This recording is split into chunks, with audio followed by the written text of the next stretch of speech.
राधे वृंदावनीश्वरी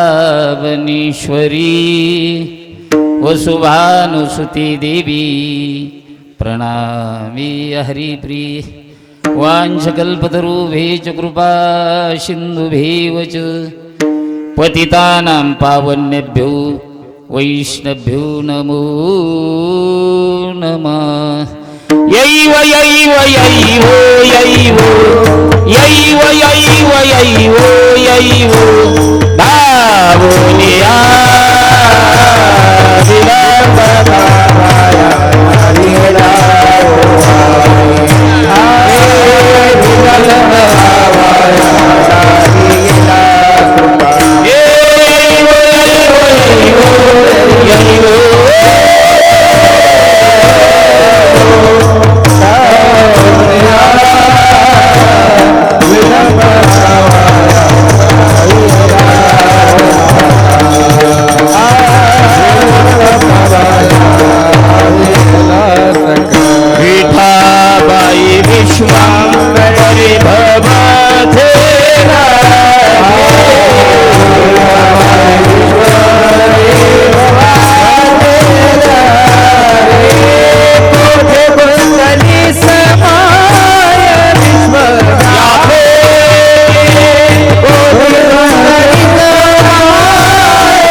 नका भूगुणदोष झालो दास पायाचा नमो सद्गुरु तुकया ज्ञानदीपा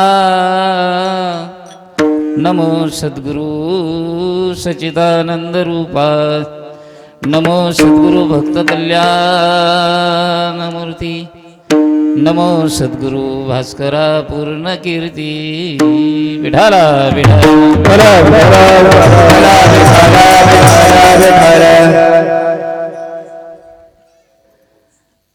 आईशी शांती ज्याची आहे त्याचे घरी देवराही हा अनुभव मनी पाहा प्रत्यक्ष पुराणी प्रस्तुत प्राप्त प्रसंगी कीर्तनरूपी सेवेकरता घेतलेला अभंग सर्वांची परिचित शांती ब्रह्म एकनाथ महाराज यांचा हा 4 चरणाचा अभंग असून नाथ महाराज या अभंगाच्या माध्यमातून परमार्थ कोण्या अवस्थेमध्ये करावा कोण्या अवस्थेमध्ये परमार्थ केला म्हणजे फल प्राप्त होतं त्या फलाचा अनुभव नाथ महाराज तुम्हाला आम्हाला सांगतात।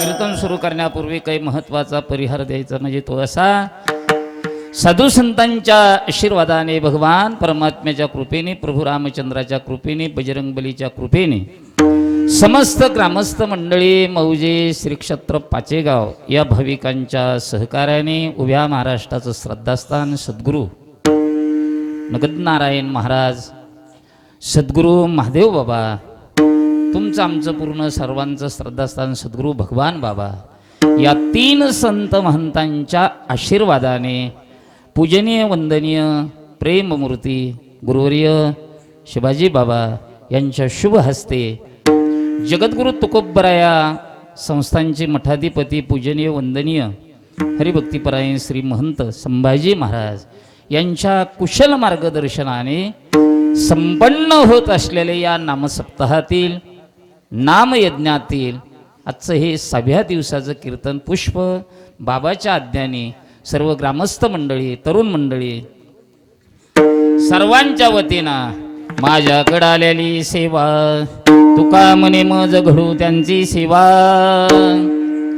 तरी माझ्या दैवा पार नाही अशाने प्रमाणे माझे श्री गुरु वैकुंठवासी प्रातस्मरणीय गुरुवर्य गोरक्षनाथ महाराज गहिनाथ गडकर बाबा मला जशी बुद्धी देतील तसं दिलेल्या वेळेमध्ये आपण चिंतन करण्याचा प्रयत्न करू. उपस्थित असणारे सर्व महाराष्ट्रातील दिग्गज गुणीजन महाराज मंडळी, त्यामध्ये महाराष्ट्रातील लोकप्रिय पखवाजवादक, आपल्या गडाचे लाडके पखवाजे, आदरणीय वंदनीय पूजनीय मृदंग विशारद, मृदंग तालमणी, मृदंग मार्तंड, मृदंग भैरव, पूजनीय वंदनीय आमचे विठ्ठलदादा विठ्ठल महाराज यांची उपस्थिती, हरिभक्तीपरायण ज्यांचं तुम्ही कीर्तन श्रवण केलं असे महाराष्ट्रातील लोकप्रिय कीर्तनकार हरिभक्तीपरायण गोरक्षनाथ महाराज यांची उपस्थिती, हरिभक्तीपरायण इंद्रजित महाराज, हरिभक्तीपरायण पाठीमागं ज्यांनी मृदंग विशारद आहे, संगीत विशारद आहे ओंकार महाराज, हरिभक्तीपरायण संभाजी महाराज, महाराष्ट्रातील एक लोकप्रिय कीर्तनकार, युवा कीर्तनकार, पूजनीय वंदनीय आमचे जिवलक हरिजी महाराज गवते यांची उपस्थिती आहे. हरिभक्तीपरायण हरिभाऊ महाराज, राहुल महाराज, हरिभक्तीपरायण ज्यांनी सुंदर अशी गोड सुरुवात केली, अशी गोड आवाज धनी सिद्धेश्वर महाराज ज्यांची रात्री कीर्तन झालं, असे पूजनीय वंदनीय आवटे महाराज, माझ्या समूहात आलेले हरिभक्तीपरायण वेदशास्त्र संपन्न विनोद महाराज, त्याच्यानंतर आमचे सर्व फडाचे टाळकरी मंडळी, हे गुरुबंधू महाराज मंडळी, चोपदार वेळ कीर्तनाचं ह्या चॅनलचे मालक काळे पाटील, ह्या चॅनलचे मालक, आणि विशेषतामध्ये गोड अशी साऊंड सिस्टमच्या नावाने एकदा टाळ्या वाजवा. सध्या सगळ्या कीर्तनकाराचा प्राण म्हणजे सिस्टम आहे, गोड अशी सिस्टम आहे. बसणाऱ्यापैकी आमचे जुने सहकारी हरिभक्तीपरायण दत्ता महाराज, का हुकलं? हां, मला वाटलं हुकलं कोण, बरोबर आहे. मग दत्ता महाराज, बसणाऱ्यापैकी कोणी महाराज असतील तर परिचित अपरिचित सर्व महाराज मंडळीमध्ये लाभलेली भव्यता विठ्ठल.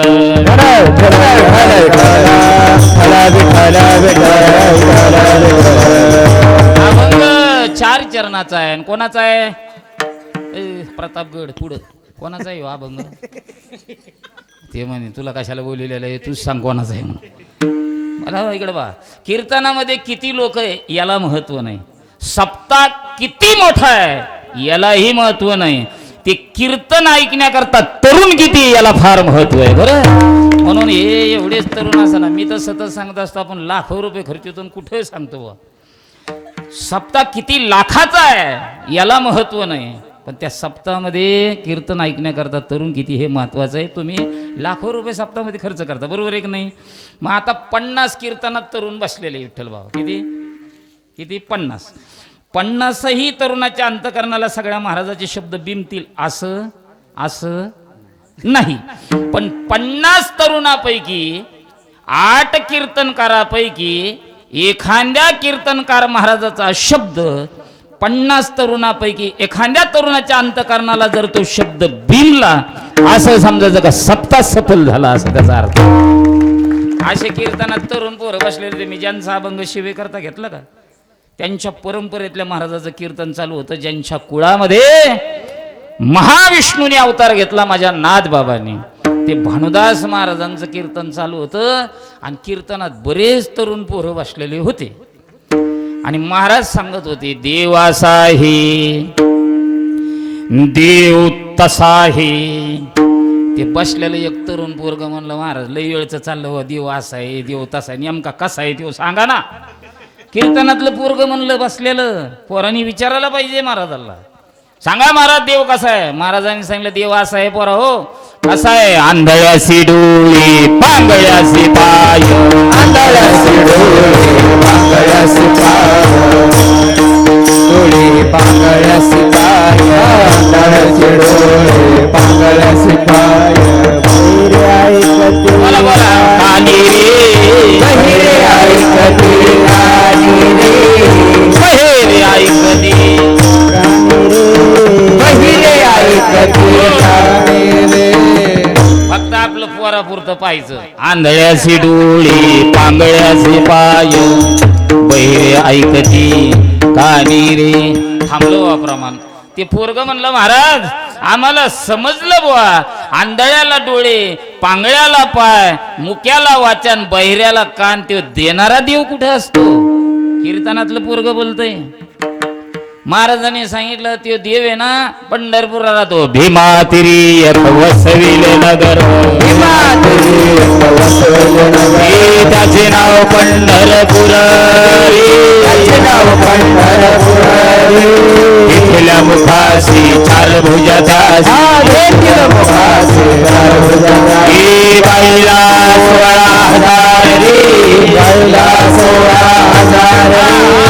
बाईला 16,000 बाईला 16,000 नाचत नवत्याच्या गावार केया सुख देईले विसावारे नाचत नवत्याच्या गावार केया सुख देईले विसावारे नाचत नवत्याच्या गावार केया सुख देईले विसावारे नाचत नवत्याच्या गावार केया सुख देईले विसावारे.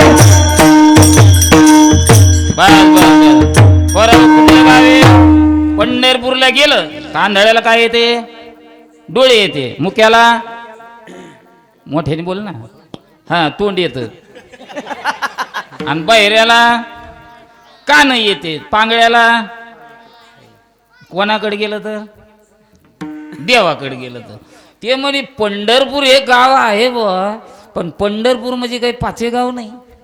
आता इथं जर आलं समजा किती लांबचा माणूस अमेरिकेनं जरी आला बुवा आंधळ्याला डोळे देणारा पांगळ्याला पाय देणारा एखाद्या टपरीवर जरी विचारलं ते म्हणजे हा तो माणूस काय आहे आमच्या गावात ते मंदिर आहे ना मंदिराच्या पलीकडे एक झाड आहे झाडाच्या पलीकडं एक दुकान आहे दुकानाच्या पलीकडे त्याचं घर आहे. पण पंढरपूर हे ग्रामीण भागातलं गाव नाही ना तालुक्याचं गाव आहे. तिथं गेल्याच्या नंतर कोणाकडे जायचं ते म्हणे पाटलाकडे जायचं. कोणाकडे जायचं कोणाकडे हा कुठल्या हा पाटील हा शब्द आजचा नाही बसणारी मंडळी तुम्ही आम्ही कोणीच नव्हतो चराचर भूचर गोचर हे काहीच नव्हतं तेव्हा पाटील या शब्दाची उत्पत्ती स्त्रिया बी नव्हत्या तेव्हा स्वयंभू एकला भगवान होता. भगवंताला कर्मेना म्हणून त्याच्या नाभी कमलातून ज्याचा जन्म झाला त्याचं नाव हे ब्रह्मदेव. ब्रह्मदेवाला वाटलं कस काय करावं कोणीतरी पाहिजे बरोबर एक नाही जसं देवानी एक माणूस असतं तसं ब्रह्मदेवानी तेथे एक ढालगज निर्माण झाली तिने बा एवढी ख्याती गेली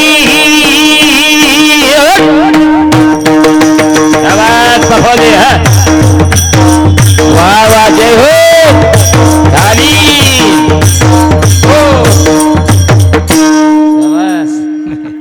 गोड वाजते बरं विठ्ठल टाळ्या वाजा बसणारे असं नाही तर आता वाजवणाऱ्याचे प्रकार 3 झाले सध्या बरं का. किती प्रकार झाले वाजवण्याचे 3 वाजवणं वेगळं बदलणं वेगळं आणि तिसरं ठोकणं वेगळं. एक गोड वाजते आता वाजवणाऱ्याचे लय प्रकार म्हणजे असे सुंदर वाजवणारे आहे. गोड वाजवलं महाराजांनी तेथे एक ढालगज निर्माण झाली आणि तिने बा एवढी ख्याती गेली. महाराज म्हणतात पाटील हा शब्द अनाधी कालाचा आहे. जेव्हा नव्हते चराचर तेव्हा होते पंढरपूर. तुम्ही म्हणता पाटील शब्द आहे का योग झाले 28 त्यावेळेस पाटील या शब्दाची उत्पत्ती आहे. जम्बू या दीप माझी एक पंढरपूर गाव दीप माझी एक पंढरपूर धर्माचे नगर देखा विठ्ठल पाटीलाचे नाव नगर देखा विठ्ठल पाटीलाचे नाव धर्माचे नगर देखा विठ्ठल पाटीलाचे नाव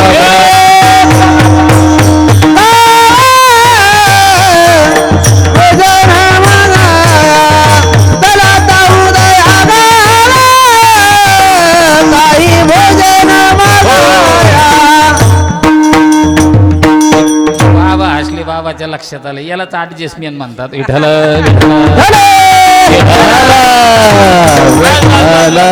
आता आपल्याला दृष्टांत सांगायला वेळ नाही. महाराज म्हणतात असा परमार्थामध्ये त्या बाळाने ऐकलं. बाळ पंढरपूरच्या दिशेने गेलं. दादा त्या बाळाला चालता सुद्धा येत नव्हतं. त्या बाळाचं नाव हे कुर्मदास. कोणता दास? कुर्मदास. चालता येत नव्हतं. लोटांगण घेत गेलं लहुळूपर्यंत गेलं. विश्वाचा मालक कुर्मदासाला भेटायला आला. एका कीर्तनाची ताकद आहे दादा ही, एका कीर्तनाची ताकद. म्हणून कीर्तनात तरुण असं, पण अलीकडल्या तरुणाला म्हणलं काय पखवाजबाजी ते एकपट दुप्पट तिप्पट काय हरिपाठ आहे आणि काय फुगड्या खेळतेत पोरं, काय पावल्या खेळतेत. यात जाणं जरा इकडं तरणा भाग्य बळकटे हरी नटे हरी कीर्तना नटे हरी कीर्तना भाग्य हरी कीर्तना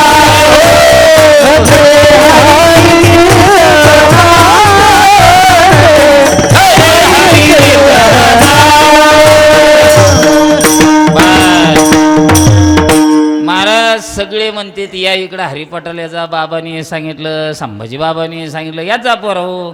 पोरं म्हणतेत महाराज औ चॅनलवाली सर आपलं विठोबा रुक्माच्या टायमाला घ्या. विठ्ठल विठ्ठल गोड आहे बरं.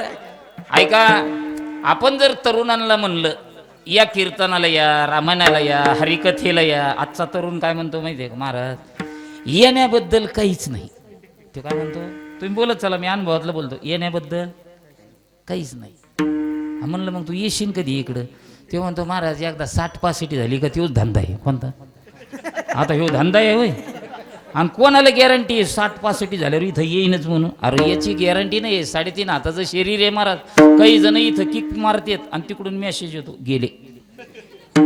त्याच्याकरता सावध व्हा. आणि सावध होऊन काय करा, सावध होनी भजनी लागा,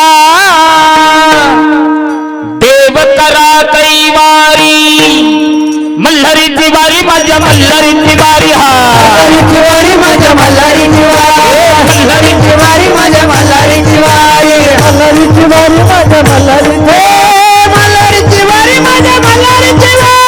मल्हारीची वारी माझ्या मल्हारीची वारी, मल्हारीची वारी माझ्या मल्हारीची वारी, मल्हारीची वारी माझ्या मल्हारीची वारी, मल्हारीची वारी माझ्या मल्हारीची वारी, मल्हारीची वारी माझ्या मल्हारीची वारी, मल्हारीची वारी माझ्या मल्हारीची वारी, वारी माझ्या मल्हारीची वारी, वारी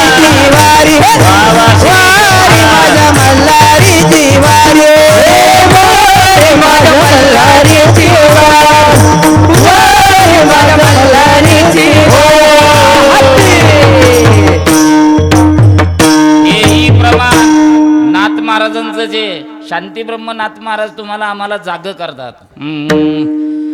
वाघ्या सोमवाघ्या प्रेम नगरावारी, सावध होनी भजनी लागा, देव करा कैवारी. लोक म्हणते चला आता तिकडे. नाथ महाराजांनी तुम्हाला आम्हाला जाग केलं, पण आपल्या डोळ्यावर अंधकाराची पट्टी आहे. हे माझं आहे, ए बाळा इकडे बघ, हे माझं आहे, ते माझं आहे, ते लाजत हे माझं आहे, ते माझं आहे, आणि ती तुला काय अनुभव रे, ती माझी आहे म्हणून. लईच लेकरं भारी आहेत महाराज, काय समज. पण ते खरं बोललं महाराज. आता हे काय कॅम्प्युटर योग आहे सध्या. ती बी माझी आहे, पण याला कुठपर्यंत कळतं. आपण म्हणलं ये ना इकडं, ते म्हणतो महाराज कीर्तनाला येण्याबद्दल काहीच माझं म्हणणं नाही. पण तुम्हाला खरं सांगू का, मी जर घरी नाही दिसलो ना, मी जर घरी नाही दिसलो ना, आमच्या घरच्याला आहे ना असं घर आहे ना, कोण म्हणलं उचलू टाकतंय. त्याच्या पुढे जाऊन म्हणतो महाराज हे तर काहीच नाही, हे काहीच नाही. घरच्या आई वडिलाचं तर जाऊ द्या, चुकून जर माझी बायको जेवत असेल, बघा बरं का, मी तुम्हाला सजाती विजाती भेद खंड ब्रह्ममाया नाही, साधी भाषा आहे. ते म्हणतो चुकून जर माझी बायको जेवत असेल आणि तिला जर मी नाही दिसलो तर तिला अन्न कसं लागत? कोण म्हणलं ते? कोण म्हणलं? बरोबर बोलले ना, बरोबर बोलले. हे नाही चुकीचं नाही, खरं बोलले ते. पण हे कुठपर्यंत आहे? हे अन्न कडू लागणं, घरातून उचलू टाकणं, कुठपर्यंत? जोपर्यंत तुमचे पंचकर्म इंद्रिय बलवान आहे, ज्ञान इंद्रिय बलवान आहे, तोपर्यंत घरातले काळी प्राण प्रयाणाचे वेळी, प्राण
नाही रे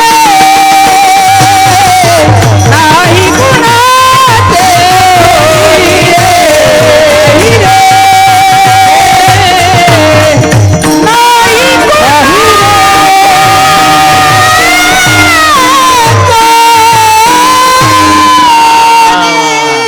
आपण तर गडकरी मंडळामध्ये तर आहोत टाळकऱ्यामध्ये बरं का. मला तर असं वाटलं फडातच उभा आहे काय कोण उभा फडात म्हणजे फडकऱ्यामध्ये असं काय गोड प्रमाण चालले. वा वा वा.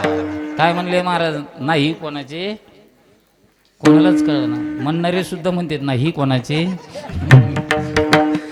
ऐका हे कुठपर्यंत आहे जोपर्यंत आपले पंचकर्म इंद्रिय ज्ञान इंद्रिय बलवान आहे तोपर्यंत. एकदा याची ही अवस्था झाली ना ज्याला अन्न कडू लागत होतं ज्याला घर असं उचलू उचलू टाकत होतं. मी नाही बोलत महाराज बोलतात. नाकमुख गळू लागले लाळ आणि शेबूड स्वनापरी गती झाली अवघी. बस एकदा या 3.5 हाताच्या शरीराची ही अवस्था झाली ना कोणती. नाक मुख गळू लागली लाळ आणि शेबूड आणि मग स्वना परिगती झाली अवघी करती हाडहाड. आता तुम्हाला मी सांगतोय पोराचं जाऊ दे हाड कोण म्हणतं घरात तुम्हाला माहिती आहे पक्क पहिलं. आणि तुम्हाला एक सांगू तुम्ही पंढरपूरच्या प्रसादातला बताशा पाहिला का.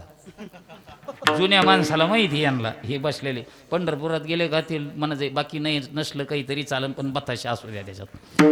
ह्या नवीन पोराच्या लक्षात येणार नाही. तसं या 3.5 हाताचं शरीर आहे ना एकदा याचा खर्जे लागला ना खर्जे संगीतातला खर्जे वेगळा आणि याच्यातला खर्जे वेगळा. त्याने घरात जर असं केलं ना एकदा सुरू मग ज्याला अन्न कडू लागत होतं ना ते काय म्हणते नासिल घर तुमको दिया नासिल घर तुमको दिया नासिल घर तुमको दिया नासिल घर तुमको हो बाईल मनती मरता तरी बोरे बाईल मनती मरता तरी बोरे नासिल घर तुमको दिया नासिल घर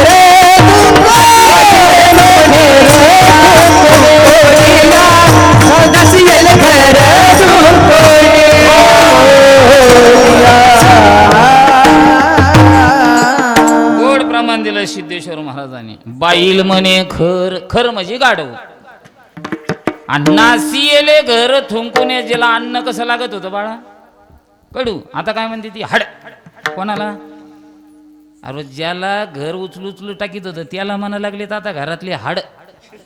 आणि मग या 3.5 हाताच्या हाडाला कळतं. महाराज लोक सांगत होते तेच खरं. याला कधी कळलं छटपासटी झाल्या. आणि मग तो बंगल्याच्या बाहेर येतो ना आता त्या बंगल्याला पाहून म्हणतो मी काय नाही केलं या घराकरता. कोण ह्यो 60-65 त्या घराकडे पाहून म्हणतो आता म्हणतो तो नाही रे तुला कधी कळलं रे. आणि मग मंदिराकडे निघतो मारुती रायाचे आवटे महाराज आणि मग म्हणतो देव माझा आणि मी. मग तोंडात दात नसतेत पोराव उच्चार बी व्यवस्थित निघत नाही.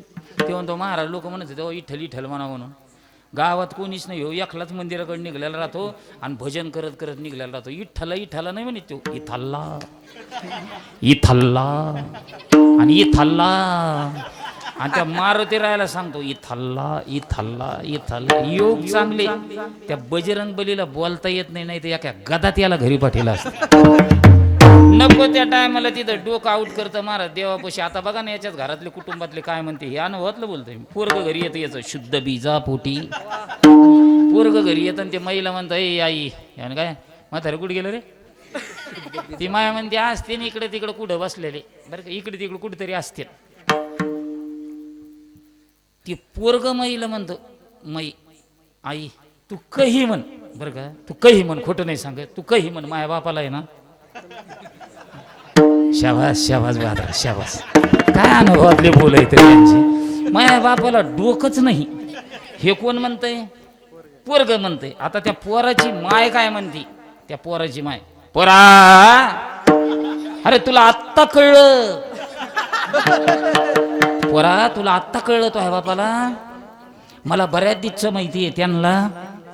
अरे ज्याला अख्खं घर डोकं नाही म्हणते त्या डोक्यावाल्याला कळू नाही का परमार्थ कधी करावा? अरे परमार्थ करण्याची अवस्था आहे. शांती ब्रह्म एकनाथ महाराजाला विचारलं, का हो बाबा तुम्ही आम्हाला सांगतात अशा अवस्थेत करा तशा अवस्थेत करा, तुम्ही कधी परमार्थ केला? नाथ बाबा म्हणतात मी बाल्यावस्थेत घर सोडलं पैठण नगरी. ऐका बरं दादा, बाल्यावस्थेत घर सोडलं, कोणालाच नाही सांगितलं. याच्या पुढे जाऊन सांगू का? नाथ महाराज सर्वसामान्य कुटुंबातलं बाळ नाही, जागीरदार घराण्यातलं बाळ आहे. आजही माझ्या नाथ बाबाची पैठण ते पंढरपुरापर्यंत मालकीची बापदाद्याची 1150 एकर जमीन आहे महाराज, 1150. एवढ्या सुखी कुटुंबातलं बाळ परमार्थाच्या शोधाकरता प्रयत्न करतंय, तर तुमच्या आमच्या सारख्या सर्वसामान्य माणसांनी करावा का न करावा परमार्थ? नाथ बाबांनी कोणालाच सांगितलं नाही. तुम्ही गाडेश्वराचं मंदिर पाहिलं का गुरुजी? कुठं? मला वाटलं प्रयागराजला. गाडेश्वराचं मंदिर बरोबर आहे, पैठणला आहे. बिल्लारे महाराज तुम्ही त्याच्या पलीकडून एक भुयार आहे, पाहिलं नसेल. आता जर दुसऱ्या वेळेस गेले ना, बसणारे सुद्धा जा बघा. गाडेश्वराच्या मंदिराच्या या साईडला एक भुयार आहे, त्या भुयारामधून नाथ महाराज खाली उतरले. आणि जसे उतरले तसंच त्यांचा पायदळी दौरा सुरू झाला. इकडं सूर्यनारायण महाराज, चक्रपाणी महाराज, नाथ नाथ नाथ नाथ, अख्खी पैठण नगरी पायाखाली घातली. कुठं असेल बाळ, कुठे असेल बरं? ते सुखी कुटुंबातलं बाळ ना हो, सदन कुटुंबातलं बाळ. अख्खे लोक बघू लागले. अण्णाथ बाबा यागड्याच बाजूना गाडेश्वराला नमस्कार केला, बंभोले केलं आणि त्या भुयारामध्ये उतरले. आणि देवगिरीच्या पायथ्याकडे निघलेले आहेत महाराज. एक दिवसाचा मुक्काम पडला. दुसऱ्या दिवशी देवगिरीच्या पायथ्याला गेले बाबा माझे नाथ बाबा. तिथं जनसमुदाय उभा होता. जनसमुदायाला एक जणाला विचारलं, ओ महाराज, ओ दादा, ओ अण्णा, ओ तात्या, मला ते महाराज भेटतील का या किल्ल्यावरले? ते म्हण तुम्ही ए बरा तू आला कधी? ते म्हणे मी आत्ताच आलो. 5 दिवस झाले म्हणे आम्ही इथं उभा आहे. किती दिवस? 5. आजूक राजे किल्ल्यावरून खाली आहे ना, आणि तुला आल्या भेटतील का? पण माझ्या नाथबाबाचं जाणं आणि जनार्दन स्वामींनी किल्ल्यावरून खाली येणं जाणलं नाथाने. मी ज्यांना भेटण्याकरता आलो ना ते महाराज हेच असावा. म्हणून शांती ब्रह्मनाथ महाराजांनी पब्लिक मधून मुसंडी मारली आणि जनार्दन स्वामीच्या चरणावर डोकं ठेवलं. माझ्या नाथ बाबाच्या डोक्याचा स्पर्श जनार्दन स्वामीच्या चरणाला झाल्याबरोबर असा त्यांना धक्का बसला. कोण बाळ आहे? कारण ते महाविष्णू होते डायरेक्ट. जनार्दन स्वामीने असं त्या बाळाला कडेवर घेतलं, तोंडाला आलाबाला केला, 2 पप्प्या घेतल्या त्या बाळाच्या. बाळा कुठून आला? बाळाने सांगितलं, बाबा मी कुठून आलो ते नंतर सांगेल हो, पण मला भूक लागली, खाण्याकरता काही भेटेल का? बसणारे म्हणते ना आम्हाला काय माहिती नाही का काय ती देवगिरी पैठण ते देवगिरी काय एखाद्या हाटलीत गेले नसते का महाराज? पहिले महाराज हाटलीत जात नव्हते. इथं अंडरलाईन करा. पहिले महाराज कुठे जात नव्हते? हाटलीत जात नव्हते. कमून जात नव्हते? ते इतक्या लांब लांब कीर्तनाला जात नव्हते. आता आम्ही इथून तर कुठं ते निर्मलच्या खाली आदिलाबादचं लोक जातो काय? सगळं वाटाने काय भक्तच असते का? मग हे उदर भरणे नव्हे, भूक लागल्यावर काय जावंच लागत आहे. विनोदाचा भाग द्या सोडून. त्या काळात ते एक दहशत होतं, आता राहिलं नाही. त्या काळामध्ये आमचे गुरुवर्य वैकुंठवासी निष्कळंक ब्रह्मचारी सद्गुरू जयराम बाबा भोसले ज्यावेळेपर्यंत आळंदीमध्ये होते तोपर्यंत कोणत्याही संस्थेतले महाराज असू द्या, कोणत्याही एका संस्थेचं नाव घेत नाही, कोणत्याही संस्थेचे महाराज असू द्या, बाबा देखत काय हॉटेलमध्ये बसायची ताकद आहे त्या महाराजाची.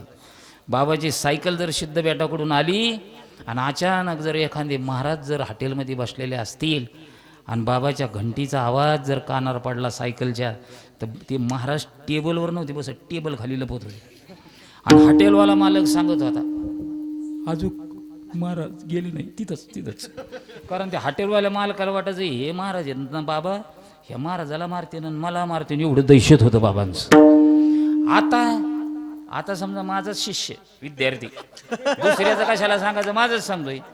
माझा विद्यार्थी जर हॉटेलमध्ये बसलेला असेल आणि त्यांनी मला पाहिल्याच नंतर तो टेबल खाली लपन होय, तो आतूनच मला करतो आणि हॉटेलवाल्या मालकाचा तर भ्यायचा विषयच नाही. हॉटेलवाला मालकालाच करतो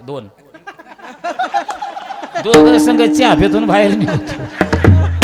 याचा अर्थ असा आहे, पहिल्याने हाटली बी नव्हत्या बरं का. नाथबाबाच्या काळात हाटली नव्हते. हरिपाठात वर्णन आहे हाटलीची गणना. इतक्या हाटली झाल्या बरं का, इतक्या हाटली झाल्या. नाथबाबा जाऊ द्या, विनोदाचा भाग द्या सोडून. नाथबाबा म्हणतात, बाबा मी कुठला आहे कोण्या गावचा आहे नंतर सांगेल, पण मला भूक लागली हो, काही खायला भेटेल का. अशी आमची ही चोपदाराची जुनी भूमिका आहे. पाठीमागं पाहिलं शुभलाभ होते, पाहिल्याच्या नंतर यांना भोजन द्या. नाथबाबांना राजाच्या घरचं भोजन आहे. जनार्दन स्वामी एक नुसते महाराज नव्हते, ते राजे होते किल्ल्यावरले. 2 सेवकाला सांगितलं भोजन द्या. मिष्टान्न भोजन दिलं माझ्या नाथबाबाला. नाथबाबाने भोजन केलं. भोजन केल्याच्या नंतर तृप्तीचा ढेकर दिला, केलं आणि आता महाराजाकडे आले आणि जनार्दन स्वामीला पुन्हा नमस्कार केला. आणि आता विचारलं स्वामीने, कशाला आला बाळा. आता बाळ बोलतय, काही मी उद्धार पा